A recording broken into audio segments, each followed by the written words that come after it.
예, 지금 18대 대선 선거 무효소송인단 사무처장 최상련님이 예, 1년이 다 돼서 보석으로 나왔습니다. 예, 그 재작년이죠? 2013년도. 작년이죠? 작년이죠? 재작년이네? 작년이구나. 작년 2013년 2014년. 3월이었죠. 예. 들어갔을 때 진짜 하고 싶었던 말 있나요? 예. 저희 대표님들이 3월 14일날 구속되고 나서 김필원 대표님 같은 경우는 3월 19일날 구속적 부심을 하셨거든요. 네. 네, 법에는 헌법 제109조랑 27조 제3항이랑 그리고 법원조직법 57조에 모든 재판은 다 공개하도록 돼 있거든요. 네. 근데 영장실질심사 같은 경우는 공개를 안 해도 상관이 없는데 구속적 부심은 공개를 하는 게 맞아요. 네. 근데 거기에 제가 항의를 하다가 항의를 하는 과정에서 좀 과격한 행동이 있어서 구속이 됐었습니다. 예. 사실 과격한 행동이라고는 하지만 예. 그냥 문고리 흔들다가 이제 예. 한번 쳤더니 문이 약해서 떨어진 예. 거잖아요. 예. 예, 그런 부분은 사실 어떻게 보면 경미한 사건이죠. 예. 다들 예. 언론에서도 벌금형이면 충분하다고 했던 사건인데 예. 구속을 1년씩이나 시켜놨어요. 예. 그 당시 그러면 그 얘기가 가장 하고 싶으셨나요? 그렇죠. 예. 예. 제가 구속된 적용 법조가 예. 공용물건 손상 등이랑 건조물 침입이랑 그리고 법정 및 국회 회의장 모욕 이렇게 세 가지인데 법정 소란 그런 건데 만약에 이 적용 법조로 봤을 때는 국회 전기톱 사건이랑 사건 내용이 비슷한데요. 예. 국회 전기톱 사건 같은 경우는 벌금형이 나오거나 아니면 아예 불기소가 됐었어요. 예. 형평성에 맞지 않다. 그 말을 하고 싶습니다. 예. 이재문 중위께서 예. 군 부재자 투표를 예. 폭로를 했을 때 예. 거기에 그분도 구속 적부심 때 기사를 보니까 예. 막 군인들이 맞고 막 이랬다고 비공개로 할 뻔했던 것을 변호사님들이 항의를 해서 재판부 기피를 했던 거 기사를 봤어요. 예, 맞아요. 지금과 거의 다르지는 않구나라고 생각을 했는데 좀 부정선거가 공익적인 것임에도 불구하고 이렇게 사무처장님까지 잡혀가는 일들이 있었습니다. 지금 아까 얘기 들어보니까 좀 낯설다 이렇게 얘기를 하시던데 지금 적응이 안 되고 나와서 정신이 없어요. 아까 이지문 중이 부재자 투표 군 부재자 투표 부연 설명을 드리자면 1992년도에 이지문 중이라는 분이 군 부재자 투표 부정선거 공익 폭로를 했었어요. 근데 그거 가지고 군사법원에서 구속을 시켰어요. 거기서도 구속 적부심을 했는데 구속 적부심을 비공개로 하니까 변호인단이 거기 구속 적부심 비공개로 하는 거에 대해서 항의를 하면서 퇴장을 했어요, 법정에서. 근데 사실 군사법원법이나 일반 형사소송법은 내용이 거의 비슷해요. 그 당시에 변호사들이 법률을 오해했다거나 그렇게는 생각이 안 되거든요. 그분들도 법률 전문가라고 할 수 있는데. 그러면 맞아요. 그렇게 구속적 부심이 비공개인 거에 대해서 그리고 재판장이 자꾸 바뀌는 거에 대해서 항의를 하다가 이렇게 되셨고 1년 후에 지금 나오신 거랑 똑같은데 지금 가장 하고 싶은 게 뭔가요? 일단 작년 그때 상황을 말씀드리면 어땠냐면 이강훈 변호사라고 이거 말해도 되나? 실명을? 안 하시는 게 좋죠. 안 하는 게 좋아요? 편집을 해주시고 죄송해요.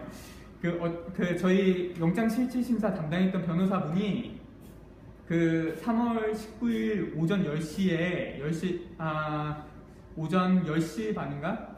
오전 10시 반에 서울중앙지방법원 서관 319호에서 한다고 저한테 문자로 알려왔었어요. 그래서 제가 회원들한테 그 사실을 알리고 한 9시 45분경에 서울중앙지법에 도착해서 계속 대기를 했는데 아무런 기미가 안 보이는 게 10시 반이래도 개정의 기미가 안 보이는 거예요.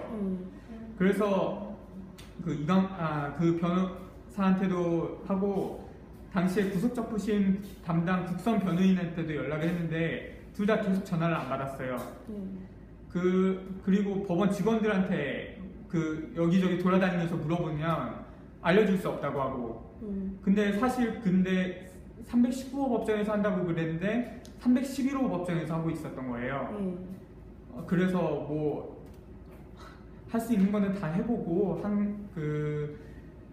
결국 법정 문을 부수게 된 것입니다. 예. 사실 부수려고 한 건 아니잖아요. 예. 지금 가장 하고 싶은 거는요? 지금 하고 싶은 거는 저는 솔직히 희망사항은 저랑 대표님들이랑 함께 나오는 게 목표였었는데 지금 저만 나와서 좀 사실은 몸둘 바를 모르겠고 조속히 그 대표님들도 같이 나오실 수 있도록 그렇게 노력을 하겠습니다. 보석 청구를 했으니까 재판장이 보석 청구를 하라고 했으니 가능성은 높다고 하더라고요. 그리고 명예훼손죄 같은 경우는 외국에서는 형사범죄로 취급을 안 하는데 우리나라에서만 명예훼손죄가 형법으로 있는 거거든요. 그 위헌법률 심판 청구를 했으면 좋겠다는 생각을 합니다. 네, 알겠습니다. 오늘 1년 동안 그리고 고생하셨고 또 명예훼손죄 가지고 구속시켜서 재판하는 건 더더욱 아니라고 봐요. 그게 유엔 이사회인가? 그쪽에서 유엔 인권이사회예요. 유엔 인권이사회에서도 권고사항이라고 그러지 않으셨어요?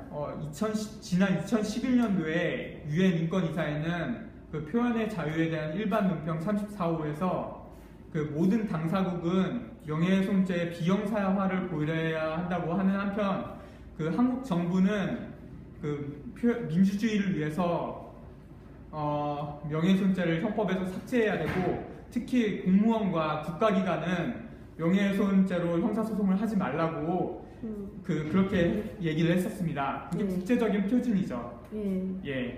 결국 우리나라에서는 공안으로 간다는 얘기가 그런 것들을 안 지키고 나홀로의 국가의 그런 법 적용을 하기 때문에 저희 됐다는 것이네요.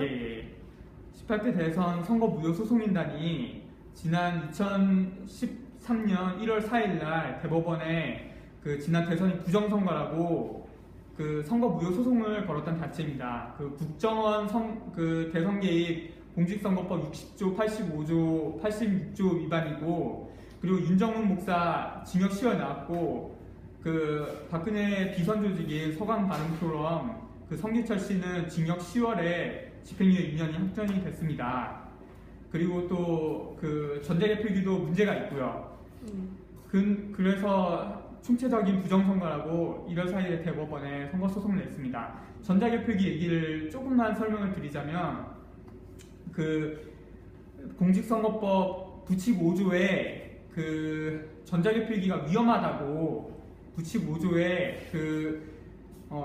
보궐선거 등에만 시범적으로 사용할 수 있도록 해놨는데 2002년까지 전혀 사용을 하고 있지 않다가 2002년 지방선거부터 전격적으로 사용을 하게 된 것입니다.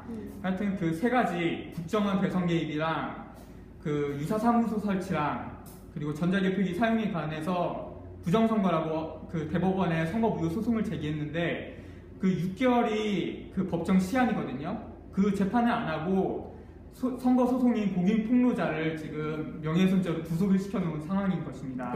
1년 동안 안에 있으실 동안에 또 많은 변화들이 있었는데 전산을 쓰지 말라고 하는 부칙 5조도 맞는데 또 공문서를 보면 투표함을 열기도 전에 개표 방송이 나간 것이 시각이 드러나 버렸고 엄청 많은 또 분석 자료들이 계속 나오고 있는 끊임없이 나오고 있는 부정선거입니다. 개표 조작, 중앙선관위 개표 조작이 확실히 또 드러난 상황입니다. 고생하셨고 지금까지 인터뷰 감사드려요. 그리고 또 한 가지 말씀드리면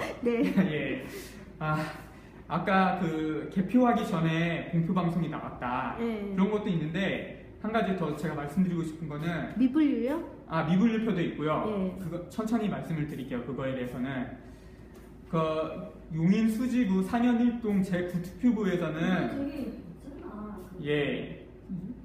그 부정선거백서 그 29조 저 어머니가 걱정을 하셔갖고 4년 1동 제9투표부는 그 직계가 누락이 됐다고 돼 있었거든요. 네. 그 기사에도 나오고 난리가 났었어요. 네. 근데 1분당 개표 데이터에는 그 개표가 된 걸로 나와 있어요.